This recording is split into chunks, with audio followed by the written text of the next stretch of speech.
no, it's the same picture.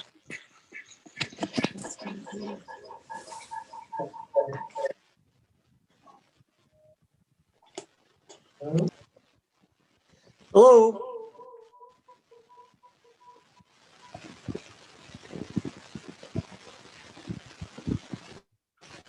Hello.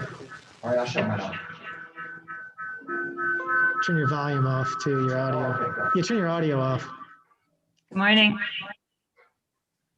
Morning, Dana. How are you? Well, yourself? Well, just had a nice walk. It's beautiful. Hello. Hello. How are you? Good. Come on, Denny. That's Denny. Okay, now we got it. Share the screen. Fixed? All right, good. Thanks, Denny. No problem. We are waiting for a couple more people. Screen, it says only the. Sue and Nancy. I know Nancy's out of town, but I think she was planning to be on via Zoom. Of course, Okay. that would be the only way she could be on. No, I wouldn't. Yes, absolutely. Leave it alone and ask him if he can share the screen. Just one screen.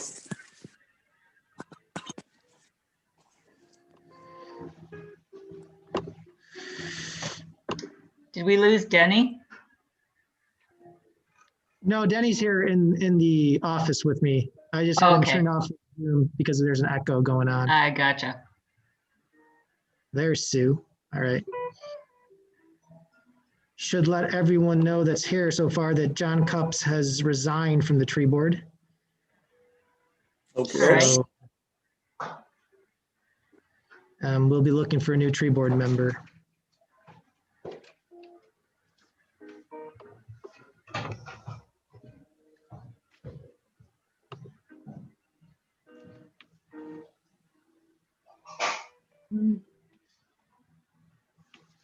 Hi, Sue. Hi, Mark.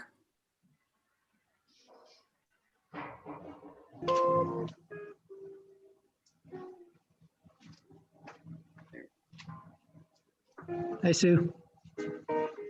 Hi, Dana. Hey, Sue. Sue, just say again, I'm so sorry about Dave. Oh, thanks. Things in the back there. There's Nancy. Hello.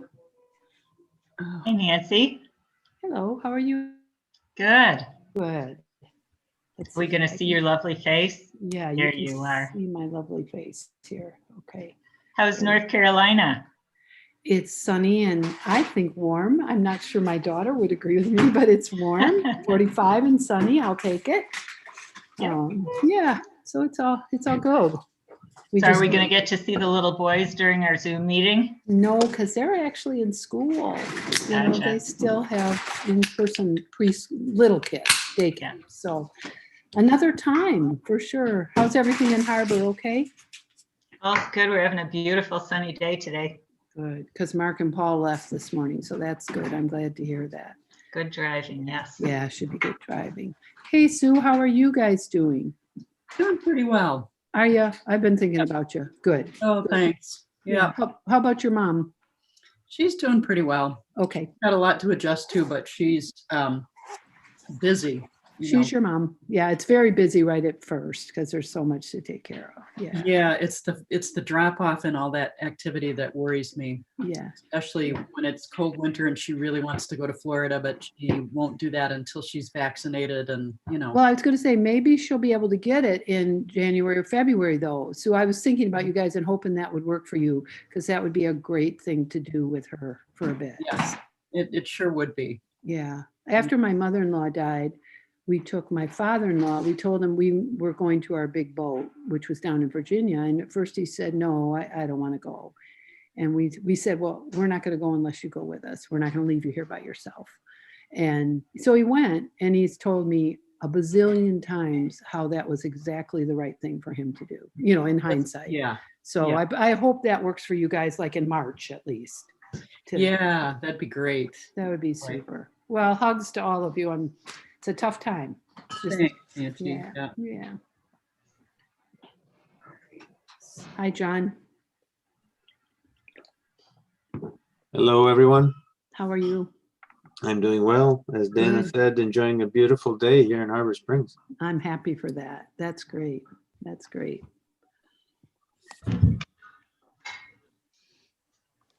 Hey, John, Yes, ma'am. Mhm. that was a hi. Oh, hello, Dana.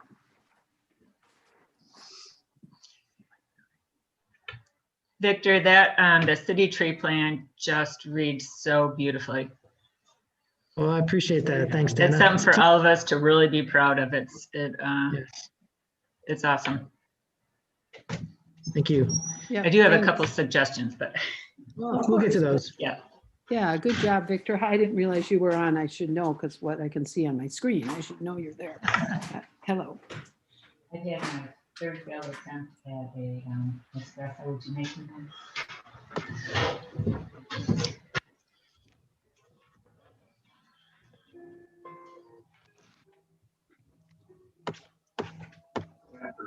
Okay, I hear the siren. Whenever Mark's ready. Okay. Let's have roll call. And again, Yes. I think we have to let everybody know we're doing it virtually. Yes, everyone needs to state that they're present and the location they're calling from, such as the city or the county. That's state law. So starting with Sue Stewart, Present and calling from Harbor Springs. Dana Mulder, Present, Harbor Springs. Nancy Rondell, Present, and I am actually in Charlotte, North Carolina. and Mark Gilbert.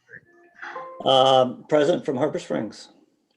And as to let everyone know, John Cups decided to resign from the tree board, so that's why he is not present.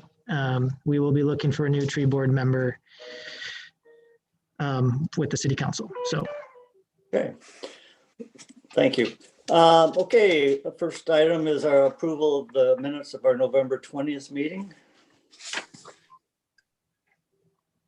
If I could just make one comment. I think Andy is the one that does the minutes. And I'm just wondering on things where we're making a decision, if maybe there ought to be just a little bit more detail. I'm thinking specifically about the discussion of the, not at this one, I don't even know if it was in this minutes, but like the discussion of the Fennec project and, you know, how we ended up with different spacing and how we ended up with the monoculture. It's not really addressed in the minutes. It just says discussion, blah, blah, blah. I think what the real substance needs to be is in the motion. So for any decisions that are made by the tree board, and this is probably just because we're a new board, I think we really need to first and foremost ensure that what's in our motion is exactly what we want to be reflected in what we want staff or council to go forward with. So, I mean, That sounds good. Yeah, I think there was some information in the motion. So yes, got it. So I would advise that in each, for the tree board members, just look closely at, anytime, you know, Andy and I submit minutes, just look closely at the motions, just to make sure the motions that you're reviewing in the minutes accurately reflect what the intention was. Because sometimes, you know, all boards are just like, yeah, you know, what they said is good. And we don't know exactly what they said because each member has said something differently. So we try to shape our motion as the best as possible. So I think, yeah, when you review the minutes, look at the motions and we can try to be more specific and detailed in those. Sounds good. Thanks, Anna. Good comment. With that, I would make a motion to accept the minutes. Is there a second? Second, All in favor? Oh, I'm Aye. sorry, a roll call. Yeah. Motion by Dana Mulder, supported by Sue Stewart. Nancy Rondell, Yep. Sue Stewart, yes. Bert, Mark Gilbert, Yes. and Dana Mulder. Yes. Great, thank you. Okay, do we have any other, any board communications? Mark, what, could you just clarify what would fall under that category? Victor, could you clarify for So us?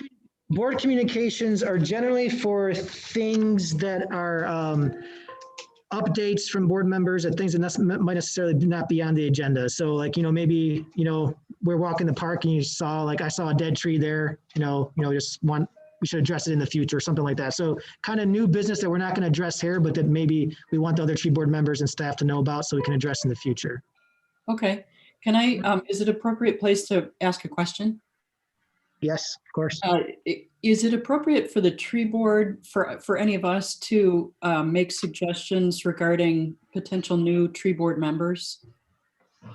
Absolutely. I think ultimately it's a policy decision that resides in council, but if you know people, we always want people to volunteer and support. So please, yes.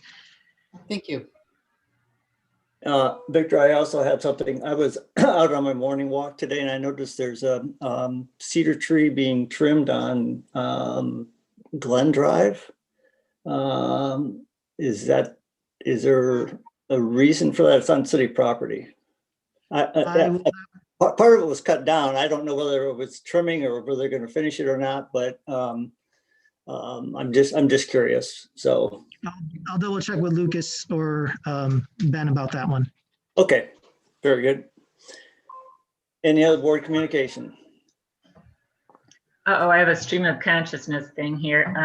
On Glen Drive, I walk down there quite a bit too, love it. And, there are trees that are literally right on the edge of the road. Does that present a safety issue? We've kind of talked about this with Lucas at one point, and there was a discussion a while ago when they redid the roads there, whether or not they wanted to widen the road more and get rid of some of those trees that border along the road. And the discussion and decision at the time was we wanted to keep that road as narrow as possible and go right up to the edge where the trees were at. I don't know how long ago that was, but that was a decision made then. And there are we do get occasional comments by people who live in that area that say that there's some sight line issues when they're driving. But we also get other comments when we talk to other people saying they like the feel of it. So it's something that's on our radar of whether it's a safety, but we haven't had any notable incidents reported by the police for any actually accidents or anything like that. It kind of keeps traffic slow there. Right. I have a question about that same area. I believe it's Second that winds through the woods right past Jeff James' house. I think it's still Second there. I don't think it's Glen, but correct me if I'm wrong. There are a number of trees in there that actually overhang the road in that real narrow curvy section. Is that, Dan, is that what you're talking about? Or are you talking Yeah, about? there's some that actually like the tree touches the road and 99% it'll be fine, nothing will happen, but just it would be that one time if somebody slid off the road and got hurt. And I agree, to really keep it, tight and narrow, but I think there's a few in there that maybe you might want to consider getting rid of. I'm thinking that when I went through there, some of them were marked. I thought so too, but then Yeah. nothing's happened. Maybe that's what they're working on. Maybe that, Yeah. because I think it's a dangerous spot especially when I ride my bike through there, because there's just nowhere for someone to go if you meet them head on. So That's a good point. Yeah. I'll have Okay. Lucas look into some more. Okay, any other comments? Okay, do we have anybody who is listening to the meeting of public that has a public comment that's not on the agenda? Okay, that brings us to old business, which is the East Main request to remove a tree. And Mark, I emailed again Ann O'Brien this morning to let her know that the meeting was happening at noon. So she wanted to be able to present her case because last meeting, her Zoom function wasn't working and she couldn't be able to communicate. As you might recall, she was trying to text Nancy. We just didn't get everything. She couldn't make her case to the tree board. So I told her that we would look at it again to hear her case, but I don't see her on the phone or on YouTube or on Zoom. So we can hold off again till when she's available, but because there's no urgency here. I mean, if it's her request to trim down a tree, remove a tree, council last time said we'd allow limited trimming under the purview of our arborist. So it's really up to her whether she wants to go forward with that or not. So if she wants to come back, we can wait till January, February, whenever, but I don't see her online right now. And Victor, Okay. I don't know if you had any other communications with her, but I did leave a message for Patrick saying that, if they still feel strongly about it, they could come back with a request to remove the tree and replace it with another tree. I had an email. As a new request, yeah. Well, at this point, I had an email exchange with her saying that we would continue going forward with, just treat the request that she Yeah. submitted as an ongoing request. And if she wants to come back, she already paid the money for the application, the review. If she wants to come back and suggest at a meeting that she would replace the tree somewhere with another tree, then I'm sure the council will, the tree board will consider that. So Yes. just wait for her to get back. So Mark, I just suggest we move on to the next. Okay, very good, very good. We'll move on then to the discussion of the tree plan.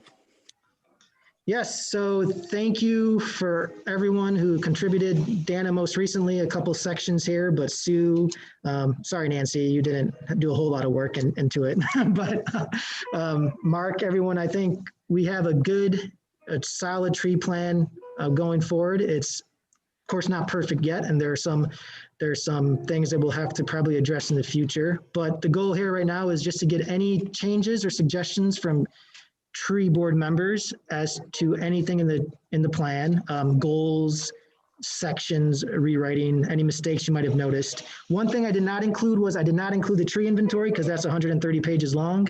So it's cited and we have the data in here that there is a tree inventory, but as an appendix, I just didn't want to include it in the packet. We could probably put the tree inventory in a PDF form somewhere online, but I don't think it's that urgent.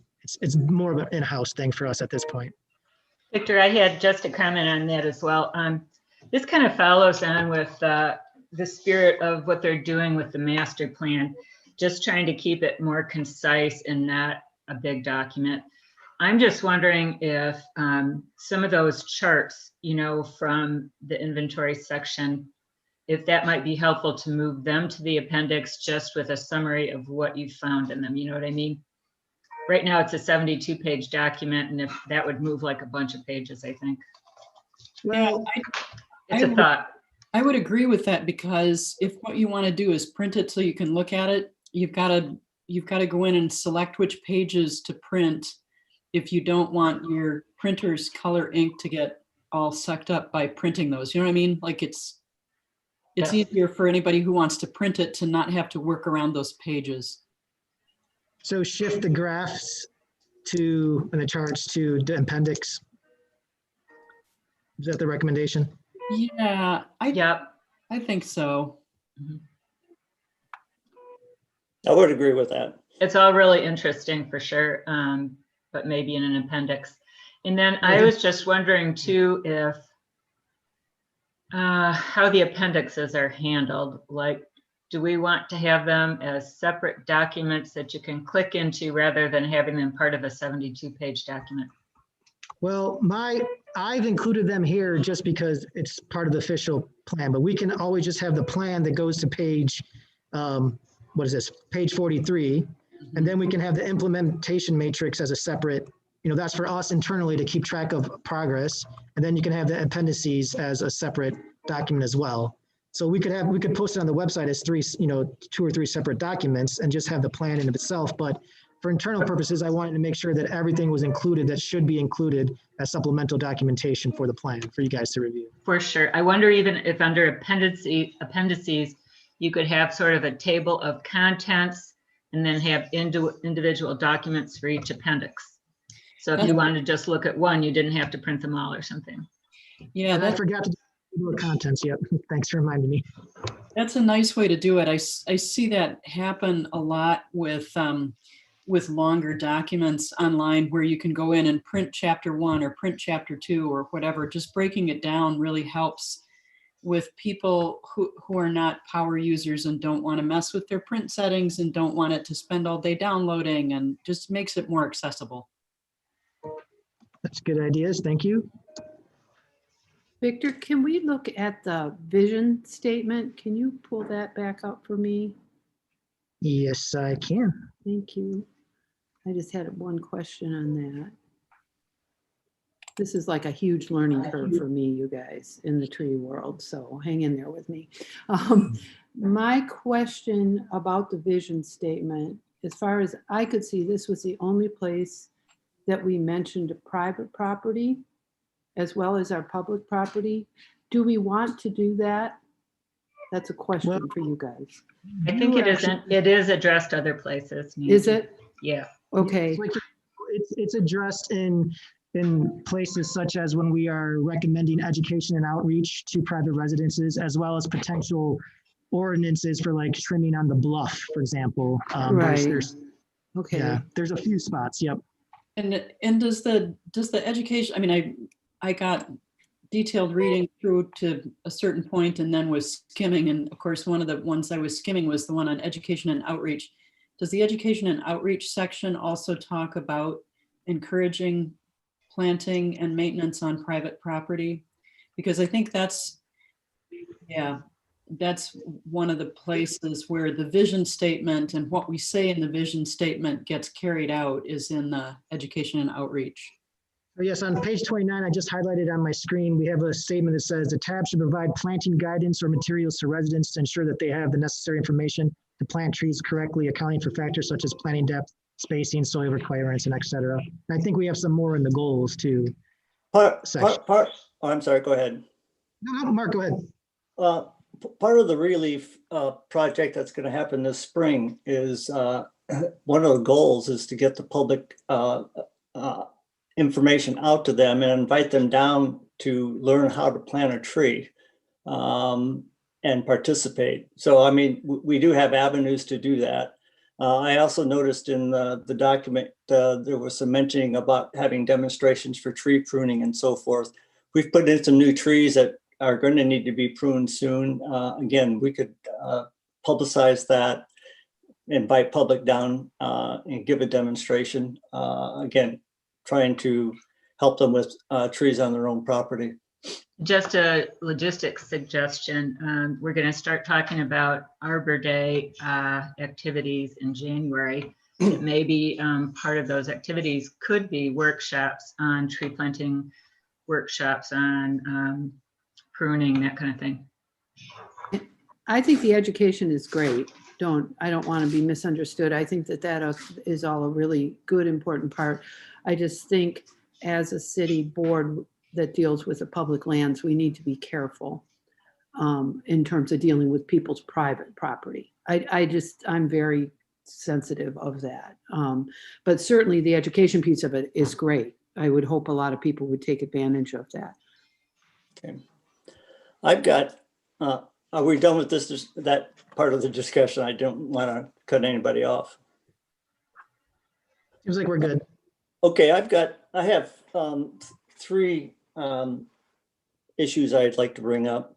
And the first one sort of goes along with the tree request on Main Street. It would be in section 5.6 on the removal and replacement of trees. I had a comment too when you're done, Mark. Yep. And my second comment also sort of relates to that, but it's found in a different section. It's found in section 5.7. So, and when I'm looking at this, it says residents may also request. It starts out saying that the city will remove dead trees and so forth. And it says residents may also request that the city removes trees from public property for a variety of reasons. But you have to request and it has to be reviewed before granting that permission. It says generally the city only grants such requests where there's a compelling reason to replace a tree. or if the applicant proposes to replace the tree with another. I really feel the only reason we should replace a street tree is if it's diseased. I have a real issue with taking down a tree that is not a safety issue or is not diseased. So Mark, I left that a little ambiguous only for the reason because we might there's so many exceptions that we can't think of necessarily in the spot. For example, last meeting, we had the person who needed to put in the driveway. They needed to remove a tree to put in their driveway. There might be a severe case where the roots are absolutely destroying a sidewalk or a someone's driveway that's it's atypical for those. So I left that ambiguous. I'll leave that. That would come under a safety issue. I don't have any problems with that. I just don't want people coming and where a tree could be trimmed instead of taken down completely. And that one of my reasons for that is that you can't replace a good size street tree with one tree that is 2.5 inches in diameter, which then brings me to my second part, which is in 5.7, where 5.7.4, where when applicants propose removing a tree or requiring to replace a tree with another of at least 2.5 inches, it doesn't equal the tree canopy. And we've talked before about, and this issue has come up several times. Sue can knows we've discussed this before, that if you bring down a 12-inch caliper tree, should a person put in 5 trees of 2.5 or 2.4 caliper to equal the canopy that's come down from one tree? That is what's done in other communities for sure. Yeah, and you can't replace, I mean, yeah, it's not a one-for-one trade-off. I think you're defeating some of the purpose of the tree plan by bringing down a big tree and putting in just one, just because somebody wants a tree down for some reason. Mark, here's a scenario for, oh, go ahead, you finish. Yep. Yeah, my comment to that was, I think that's a good point. Part of goal 5.7.3 right before that was actually for this tree board to develop guidelines that we should consider for people who are requesting to take down trees. So like exactly what we're doing right now is actually develop our own guidelines going forward for this. If you want to get more detail in here, we can. I put another suggestion there that we could, in those instances where it might not, if you're taking down, like, let's say a tree that has a 2-foot diameter, right? It's a huge tree. But that's really impossible or infeasible to plant a tree that size. So maybe the option is you have the applicant pay the city the value of that tree. The arborist determines how valuable that tree is. If it's a $1,500, $2,000, and then they give the city that money so that we have money to plant trees where we like. That was just one suggestion to kind of get over that hurdle of, you're not going to be able to plant trees necessarily that are as big as the trees that are taken down. Yeah, and the other my thought on that is that might be kind of punitive, and I know other communities do it for sure. Let's take the case of the O'Brien's tree, though. Is that a Norway maple, I believe? Yes. I'm 90% sure it is. I don't think it'd be a bad thing to take down that tree, which is maybe 8 inches or something like that, and put in a 2.5-inch sugar maple or swamp white oak or something that looks more at the long picture. I think that would be like, as Victor was saying, maybe we don't box ourselves into not having any cases where we would grant it. And the other way that I think Mark, that we guard against people removing some big, beautiful old giant because it's for some reason that matters only or primarily to them. That's the way we avoid removing so much canopy. I mean, I think people should know, or we should convey to people that the canopy matters, and that coming to us and asking for a huge canopy tree to be removed you'd better have a really compelling reason to do that, because we're very hesitant to do that. That, you know, taking out like the instance of somebody planting their driveway so that it's right where the tree is, you know, that tree that's there on that Lake Street property is small enough that, yeah, okay, you know, that's fine. They're going to put another one in. It doesn't seem like we're losing a lot of ground there. But if that tree were one of the big, huge old maples and they planned their driveway so that it needed to be cut down, then you tend to take a little bit dimmer view of granting that request. Sue, that's a good point. And Mark, I think maybe what might help is if under that sentence on page 24 and 25 that's on the screen, maybe I take out for a variety of reasons. Maybe we just leave residents may request that the city remove trees from public property, but city staff in the tab must review the request before granting permission. If Yeah. you say, if we take it for a variety of reasons, we kind of leave it back up to the tree board just to, you know, kind of go where we're at going right now and then make our own guidelines in the future. And the statement that comes after that is as a more of a historical statement saying, based on past practices, we've generally allowed these requests if there was a compelling need or if they're being proposed to replace with another tree. We may decide to change that, but I was just making that statement based off of past practice. Yeah, and again, my main point is I just hate to see even a Norway maple that's healthy and big. It's providing all the factors for the climate issues, rain runoff, shade. I just hate to see a large tree come down if it's not diseased in a danger to the public. Just one more thought on the, and then I have a point to make on this 5.62 is, you know, let's say all of the trees on a given, in a given area, like, you know, East Main are all the same size, you know, by allowing this to happen here and there, then we're not going to have all of them kind of age out at the same time. We'll have kind of like a range of maturity. Does that make sense? It does, but and on that piece of property we're talking about, the O'Brien property, there is actually small trees below that, so there is an under canopy coming up. Yep. My question on this is, I believe it says somewhere in there that we allow or we would allow planting a tree elsewhere in the city. And this is probably not ever going to happen, but what if everybody on the north side of Main Street decided they were going to take trees down, but they wanted the trees planted elsewhere? You know, I think we also have our goals of street line trees, things like that, that I just think we need to be really careful about this planting them elsewhere thing.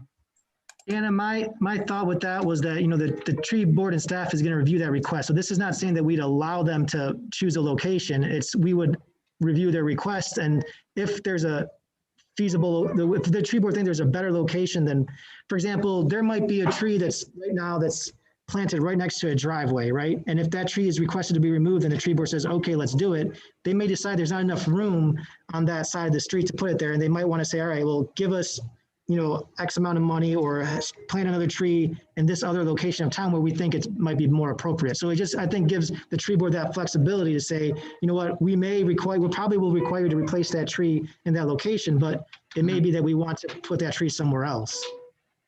Yep, I think that's a good thought. Yep. Mark, you had 3 points. I think you touched on 2 of them. Oh yeah, my third point has to do with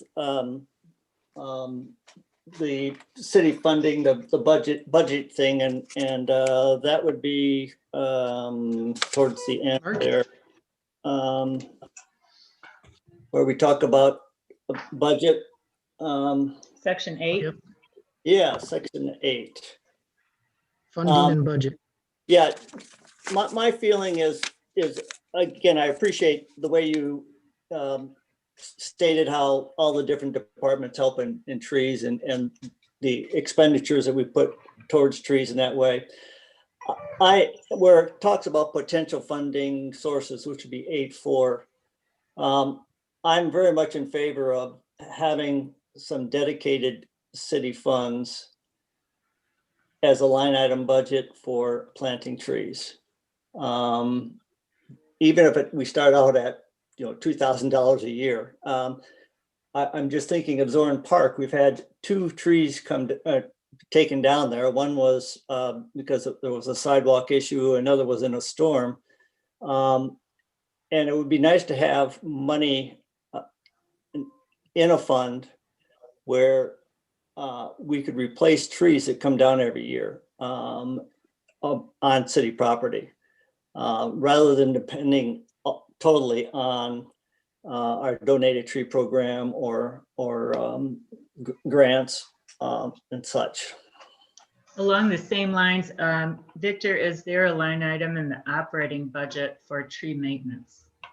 There is, in the general fund, we have a section called tree and bluff side vegetation management kind of section. And it has space in there for maintenance and contractual services and et cetera that we spend on trees. For example, the budget for last year was about $30,000, how much we spent on tree maintenance. And that's not a full scope view, but it's contractual services, DPW time, staff time, and some other supplies here and there.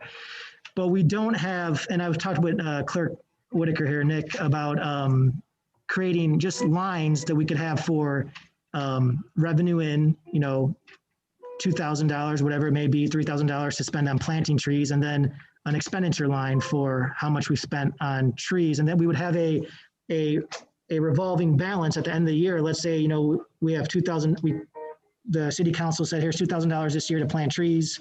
We only spent $1,000 that year. Nick would be able to keep a balance of, we have $1,000 plus next year's $2,000 to plant trees. So we have $3,000 total. And then we'd have a separate line also for contributions, which would be donated trees. Like for now, we have I think 5 or 6 unplanted ones. So we'd have $2,500 from that contributions fund that keeps on moving forward.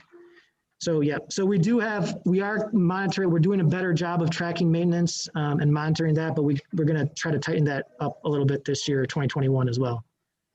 Another thought along that line is, I wonder if it would be useful for staff or one of us to call around and see what other communities are doing for funding operational costs and for funding tree planting.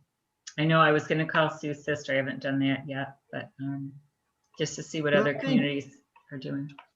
I think with this tree plan, the council is going to review this and ultimately adopt this tree plan based on our recommendation here, and they'll discuss it. But they'll see, and it's pointed out that one of the questions or goals is for the city to dedicate money to some sort of tree fund. And it may start out low, like you said, Mark. But I think that's an ask that we're going to make based on this tree plan. That's one of the goals. So I think, Mark, yeah, that's something I think we all want to see.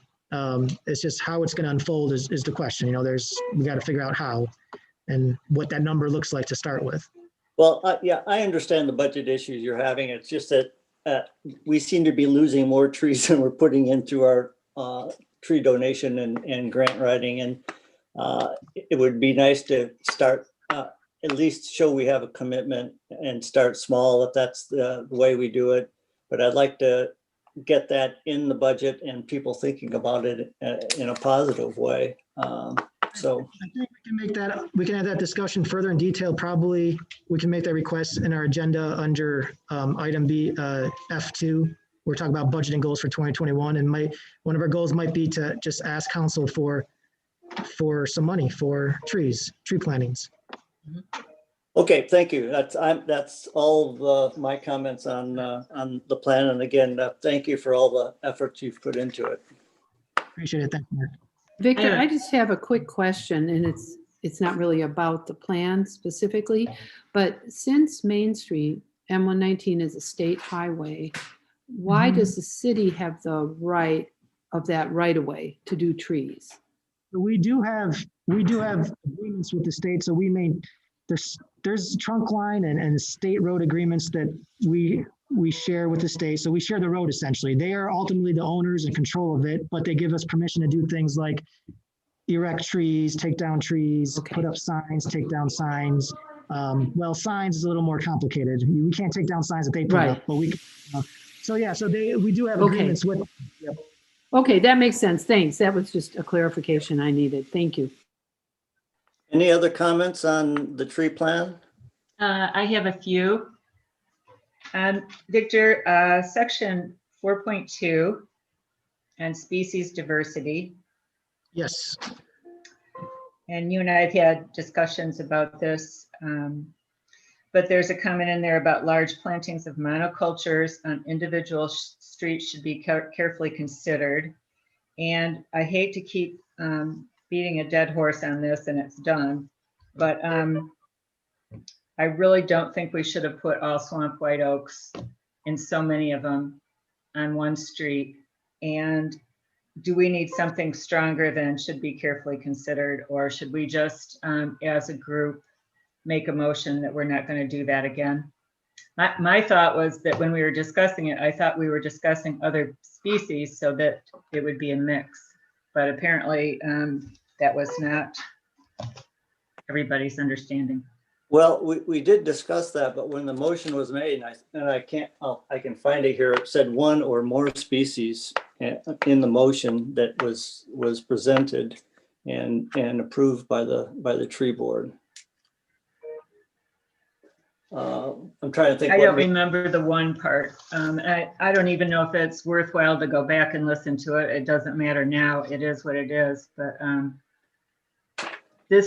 what happened just seems to be the opposite of what we're trying to accomplish with diversity. And Dana, I don't think there's any disagreement among anybody that that was not the best solution or the best choice for that particular area. Okay, just so long as we can move forward saying let's not do that again. I think, again, I don't want to say we can't do it or we shouldn't do it again. If we have somebody giving us $20,000 to put in trees and it's a tree that we don't have a lot of in our tree inventory, I hate to say, no, you can't, we won't take that donation. A tree is a tree. I just hate to turn down a gift of trees because of perhaps a stipulation, not a stipulation, but their hesitancy to put in 4 or 5 different varieties. That's our goal. That's our goal. But I would have a problem saying no. I would have no problem saying no. What if they gave us, how many trees were there, 35 or 25? 25 lollipop crabs. Just because we can do it doesn't mean we should do it. And then I think there's also down the road implications that if oak wilt hits up here, then all of a sudden it's a financial burden on the city to have to deal with this monoculture of trees and cutting them down or treating them, et cetera. Can I just make a comment real quick? I think about one thing we need to be extremely careful about when people make donations, which are very much appreciated, of course, but that doesn't mean that should give them the control over exactly what's done with that donation. If it goes against the city's tree plan, then I think we can say we really appreciate your donation. But if our plan says no monocultures, we need to say, you love sugar maples, that's fine. We can do 5 sugar maples and 5 of this and 5 of this. But because they're giving us the money doesn't mean they have the control over exactly what happens with it. And we don't let them control location, so it doesn't seem like we should let them control species.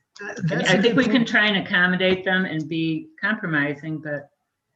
Well, I just want to say that's a good point. If we're talking about this specific case with Mr. Fennick, we spent a year discussing, compromising, and talking about which trees and how many and where they should go. If you remember, we started out with him wanting maple, and we told him, we can't do maple. We're not going to do maple because we have too many maple here. So that led to discussion of swamp oak. And then it turned essentially 10, 15 trees into 25, 30 trees and of a tree that we don't have of. So I think if we are too hard in our tree plan on saying you can't do this at all, that limits our ability to say we'll work with a donor. And we don't want the donor to control any. And obviously I agree with Nancy. We don't want the donor to make the control, but we also have to realize if we're asking for money or we're getting money, $15,000-$20,000 from people, they're going to have some stipulations too. And we have to compromise. We have to negotiate. We have to work with them, because if we want their money, we want their trees, then it can't be well, you do exactly what we say and you give us your money and we'll do what we please with it. I don't think I that's don't the think best way. anybody's saying that though, Yeah, Victor. yeah, that wasn't what I was saying. I just think we do need to be very cautious of that.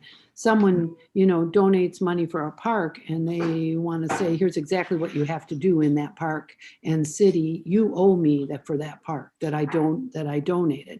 I think I wasn't in the whole FedEx discussion. I just think overall, we need to be extremely cautious of that. And certainly we're going to compromise. I mean, if a sugar maple is their mother's favorite tree and it's in honor of her and they're going to put in 10 trees, certainly we're going to be able to put in some sugar maples or whatever. But I do think we need to be cautious of that. If you've got a plan, you've got a plan. Go ahead, Sue. Well, and I don't know if there's anything in the language in 4.2 that wouldn't allow us to do that. It's just, this was just sort of a bigger issue discussion that I've been wanting to have. Yeah, and the Fennec case in particular was a good learning experience for us. Fennec came to us and I think survived. There was so much turnover in tree board from the time we started talking with him to the time that we finally got those trees planted. I mean, it couldn't have been more chaotic, really. Mm-hmm. And we didn't have the tree plan at the time, and we were still kind of figuring out what our role was and should be. So I think for a lot of reasons, we will be able to avoid doing that same thing in future. I think we all are much more clear on what needs to happen. But it was also important to me that we accommodate Mr. Fennec to the extent that we could, because he was setting such a great example for other donors. And great example in terms of supporting the program. I wouldn't say that he was, in terms of how people interact with the board, I would not characterize him as a pushy person in any way at all. He was very, very reasonable, and it really was on us and our disorganization and turnover during the time we were working with him. That's really why that happened. So we won't do that again. Okay, let's move on then. Let's see. This is just a grammar thing. 4.6.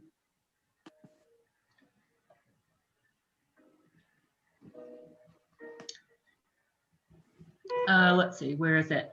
So the second paragraph, trees planted hardscape area. I think we just need, let's see, that'd be an adjective, within hardscape areas. Oh, yeah, trees planted within hardscape areas.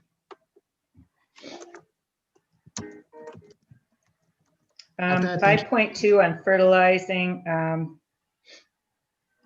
I can understand that at times maybe there is some extreme reason why you'd fertilize, but I've never fertilized a tree in my life. And I guess, do we need to leave it in there is my question. Well, I put it in there just because, just to recognize that as I put there, in most instances, heavy fertilizing should not be necessary unless, an arborist or someone thinks that it would be beneficial. So I just put it there, that the city arborist would control any feeding or fertilization scheduled.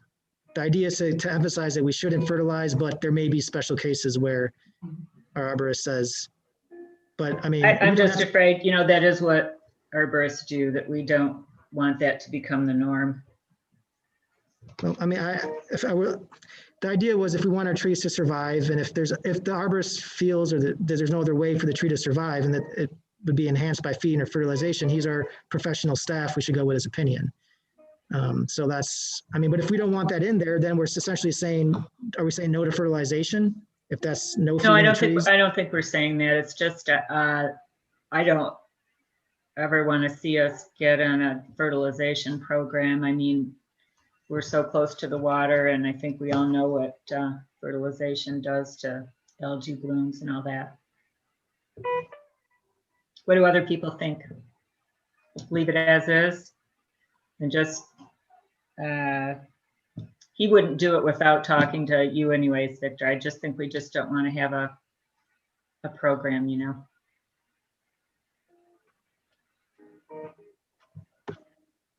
Any other comments about that? I don't have enough knowledge to about that, but I agree with Dana in terms of our proximity to the water. It's certainly something we need to be careful of. I certainly agree with that as well. Should I add a statement in there about the proximity to water? That's why we should be careful as well. Yeah, and maybe to be used as a last measure or something, I don't know. Thank you. Let's see. 5.7.4.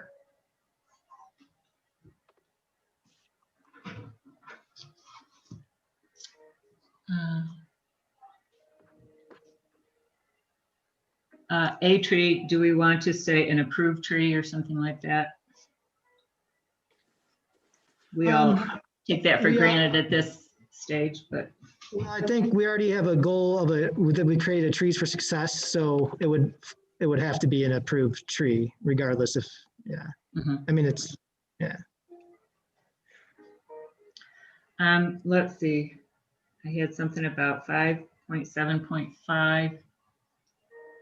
Trim or remove hazardous trees. So we can't really put a stipulation in about and replace it because we don't know if we have the budget for it, right? That's correct, because this would be a DPW or city thing. If the city determines that there's a hazardous tree that needs to go, we take it down because it's hazardous. And then if it needs to be replaced, we'll just have to build up a budget for that. So we don't have the means to build that in right now, though.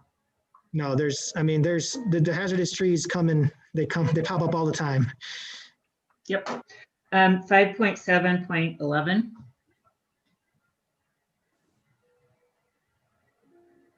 Yes. Let's see, why did I have that in there? Never mind, I don't know why I had that in there. Okay. Let's see. Oh, then just a general question. So do we have a list of prohibited trees right now, or that's something that we'll work on next year?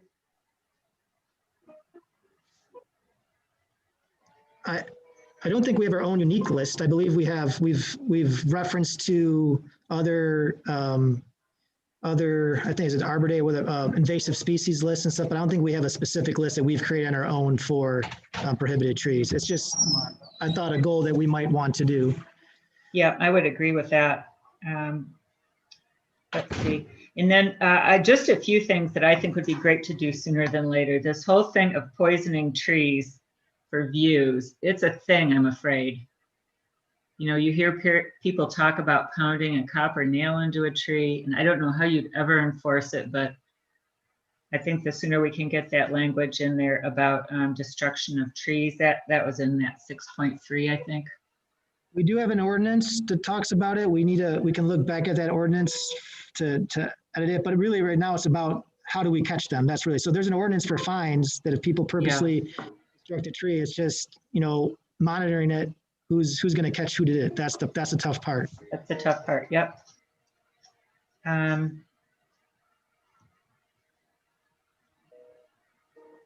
Let's see. Then 6.4.2.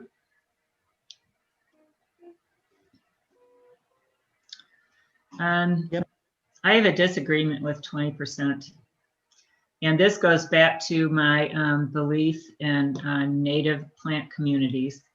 And I think if you were to look at, you know, the native plant community in this area, maples are represented at a much higher rate than 20%. So I don't know if it's just the number that is hitting me hard. Well, I just hate to see us sacrificing native trees and bringing in species from Asia and other places. Dana, that purpose of that section there was because the street trees are owned by us, and if there is a disease, as we mentioned earlier, that affects maples, and we have to replace 50% or 40% of the trees because they're maples, then that's a huge burden on our finances to replace that. So the same idea with the oak swamp, the monoculture there, same idea with the maples. We're looking at the cost effectiveness. If we have 20% trees, it's easier to replace 1/5 of the trees than it is to replace 2/5 or 3/5. Does anybody else feel that 20%, I know this is targeting maples, one of my beloved trees, but does anybody else feel that 20% seems like a very small, or like, whether we go with the, Dana, I love maples as well, but one of the grants that I wrote with the DTE company that led to our first community planting, a stipulation in that was that the trees that were selected, there could be no more than 20% of one species of trees. So I think that could be a guideline that a lot of these tree projects or grants are using. They also stipulated that you could not have Norway maples or any Bartlett pear trees. I mean, they had a number, but they used the 20% of no more than 20% of a species of trees in what you selected. And I think probably obviously this is with new trees that we are planting, and I think we could probably find native trees that to the area that would we could replace some of the maples with, so that we would get another native tree species in there. And can I just add, I mean, this is getting a little bit out on the academic fringe, but that's kind of my comfort zone. So here we go. Just to say that one tree is native and another is not, you really have to get arbitrary about how wide a boundary you're drawing and how long a time period you're considering, and whether it's pre-settlement or post-settlement. I think the maple heavy forests that we have now are not necessarily what was here before the area was so heavily logged for white pine. It's an artifact of when we measure that and how broadly we measure that. So I think I don't see too much wrong with the 20%. I guess it's okay as it is. It's arbitrary, but everything's going to be arbitrary. And if this brings us into alignment with what best practices generally are in urban forestry, then it's probably the right way to do it for now, with the recognition that we can revisit this too, that we're the ones writing this and we can be the ones unwriting and rewriting it as well. I do agree it's a democratic process, and I agree to be outvoted. Okay, let's see, anything else? 6.4.8. This has to do with the guarantee on trees. 3 years is really a long time, and I just wonder if it's going to up the cost of trees. Typically, it's a 1-year guarantee. I wonder if 2-year might be more reasonable. So this is actually for the, when a person, not for a donated tree, not for the city, this is for when a resident wants to plant a street tree, we're requiring them that they guarantee the survival of that street tree for 3 years. Right now, we don't have that guarantee. And that idea is that, so it's not going to be a cost burden on us. It's going to be a cost burden on the resident who plants it. So I think we had this discussion. Yeah. Victor, can you put irrigation in the right of way? Buried irrigation in the right of way? By you, can you mean the resident or the city? Sorry, resident, sorry. Yes, but they generally should be getting permission from the city to do so, because it is a city's right of way, but a lot have done so without city permission historically. And what about on Main Street, where it's a state highway? It's the same concept. Everybody has sprinklers. Yeah. Okay, so they can, are you saying they should ask for permission to do it in the right of way? Okay, all right, thank you. Yep. Let's see.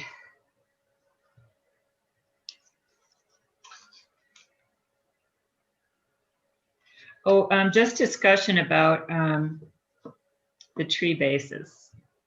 And I think that might be in one of your lists in that matrix, I forget what it's called, at the end of the goals. Do we want to consider like what we do with newly planted trees retroactively?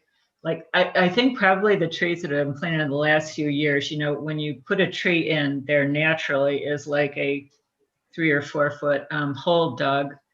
So are they mulching it? And then do we want to try and standardize that?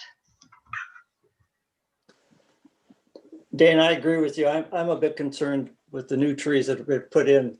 The first year is great because you've got the dirt, the soil around, so the mowers go around and whatnot. But I would really like to see the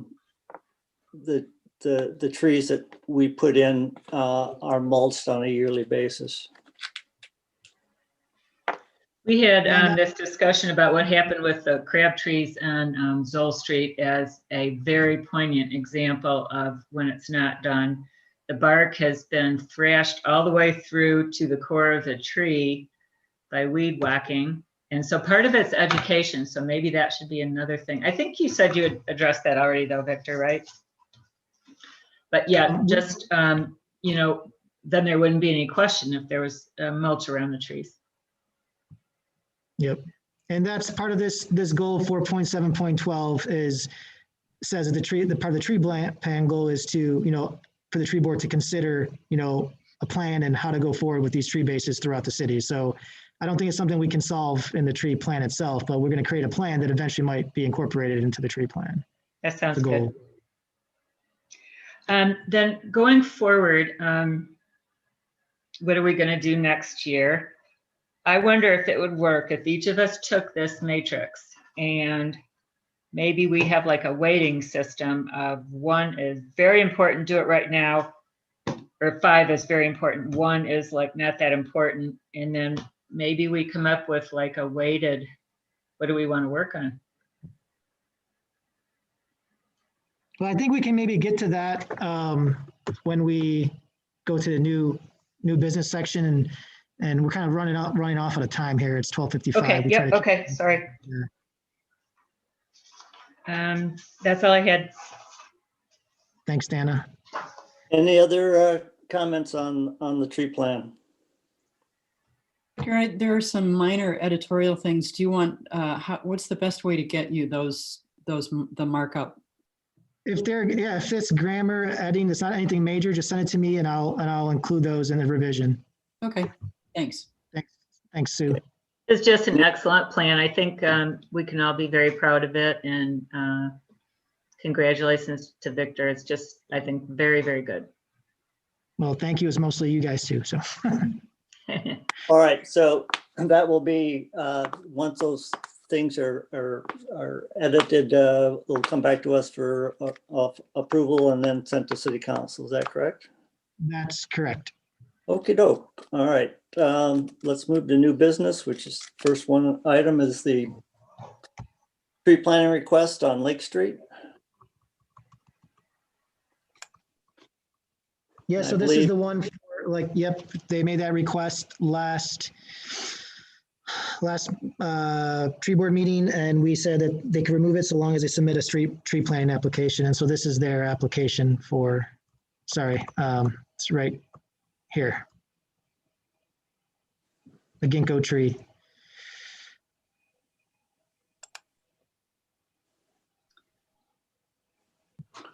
Any comments? I think it's fine. The ginkgos we have planted have done quite well.